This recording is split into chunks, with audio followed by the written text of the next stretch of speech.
বাংলাদেশ জামায়াতে ইসলামীর কেন্দ্রীয় নায়েবে আমির ডাক্তার সৈয়দ আবদুল্লাহ মোহাম্মদ তাহের বলেছেন, ভারত লুটেরা দেশদ্রোহীদের আশ্রয় দিয়েছে। আশ্রয়কারীরা এদেশে বহু হত্যাকাণ্ড ও লুটপাট করেছিলেন। বিচারের জন্য এদেশের জনগণ তাদের ফেরত চায়। বৃহস্পতিবার রাতে কুমিল্লার ১৪ গ্রামের কনকাপৈত ইসলামী সমাজ কল্যাণ পরিষদের উদ্যোগে তাফসিরুল কোরআন মাহফিলে প্রধান অতিথির বক্তব্যে তিনি একথা বলেন।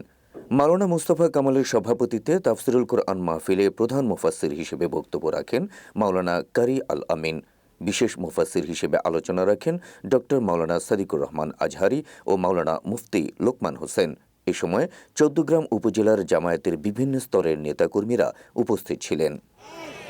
ভারত আমাদের দেশ নয়, আমার দেশ বাংলাদেশ।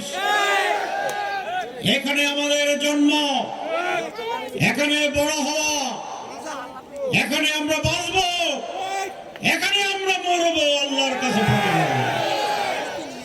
ভারত এমন একটি দেশ যারা ক্রিমিনালদেরকে আশ্রয় দিচ্ছে, লুটেরাদের আশ্রয় দিচ্ছে, খুনিদের আশ্রয় দিচ্ছে, দেশদ্রোহীদের আশ্রয় দিচ্ছে। আমরা এর তীব্র নিন্দা জানিয়ে সেই লুটেরাদেরকে বাংলাদেশে ফেরত দেওয়ার জন্য জোর দাবি জানাচ্ছি।